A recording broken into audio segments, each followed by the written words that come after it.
Hi everybody, welcome to my YouTube channel, Free Skeptic. I'm your host, Rich Burkett, and the topic of this video is freedom, liberty, and rights. Freedom and liberty are both described by thinkers as comprising of two varieties, positive and negative. Positive freedom and positive liberty both are possibilities, including opportunities and abilities.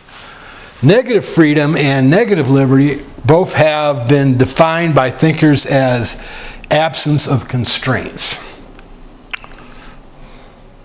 Constraints is used here as a broad and more inclusive synonym for barriers, impediments, inabilities, interference, limits, limitation, obstructions, restraints, unfreedoms, and victimizations.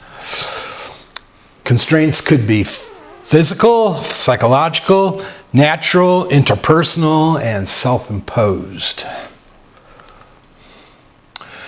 Natural physical constraints include physics, including gravity, distance, speed, acceleration, and time. Geography, including mountains, canyons, oceans, lakes, rivers, swamps, jungles, forests.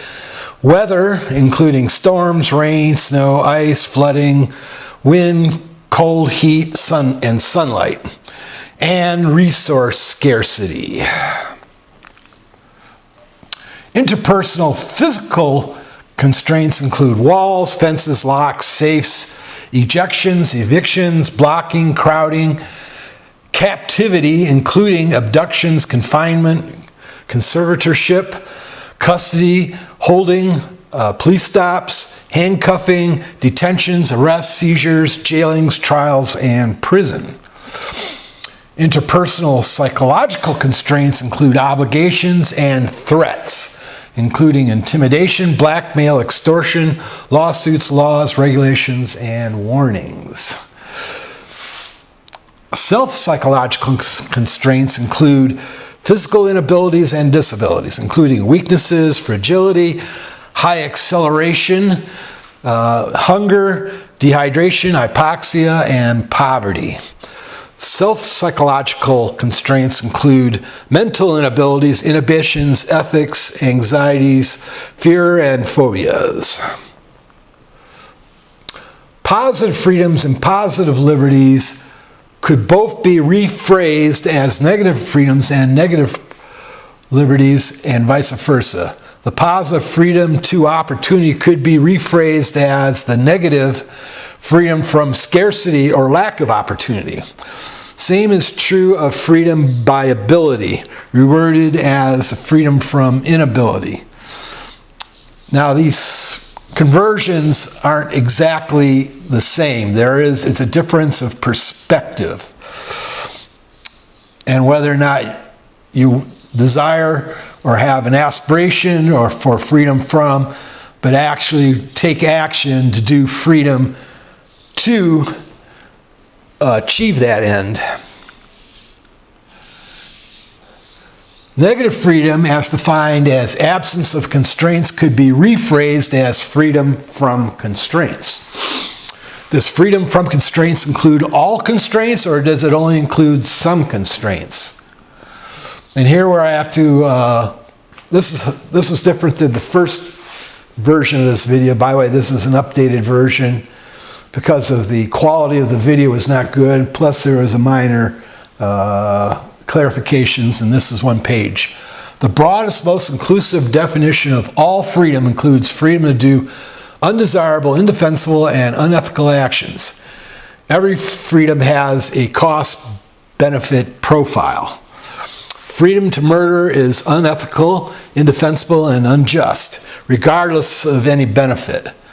However, the death penalty is arguably murder, in which its defenders argue its utilitarian benefit outweighs its unethical costs.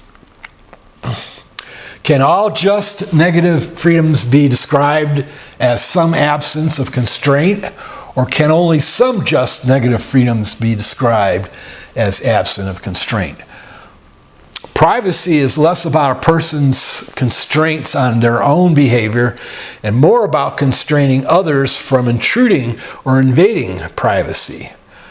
Can be defined as the positive freedom to seek privacy and the negative freedom from privacy intrusions. Property is another example of constraining others from intruding, invading, or occupying land that's owned by privately owned, or taking, stealing, or damaging property, whether it's land or not. Victims constraining victimizers from victimization by self-defense, lawsuit, and/or assisting prosecution. Pollution victims constraining polluters from polluting by direct action, lawsuits, and/or legal complaints. Negative freedom includes freedom from constraints on self. And number 2, freedom by constraints on others. Now the question is,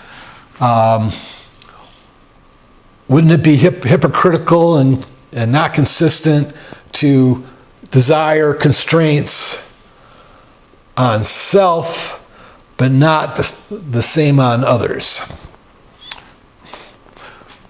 And also freedom by constraints on others and not the same on self. Those would be hypocritical if you didn't agree to the constraints that you want on others for yourself, or constraints you think that you should be under that also others should be under. Okay, the negative freedom from constraints and freedom by constraints can be rephrased as the positive freedom to unconstrain or freedom to constrain. Skeptics of freedom by constraints on others, including many political libertarians, are reluctant to impose some varieties of constraints. This distinction is one way to differentiate freedom with liberty. Political libertarians are more skeptical of some freedom by constraints, including constraints by government. Rights based on freedom by constraints on others include privacy rights, property owner rights, victim rights, legal rights, defendant rights, prisoner rights, civil rights, economic rights, and constitutional rights. Now, this is not an all-inclusive list.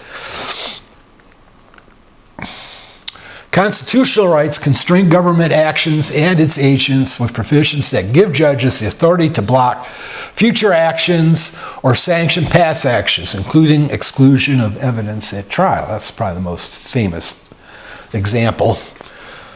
Another video is planned about rights and will go into greater depth. Please like and subscribe. Have a nice day.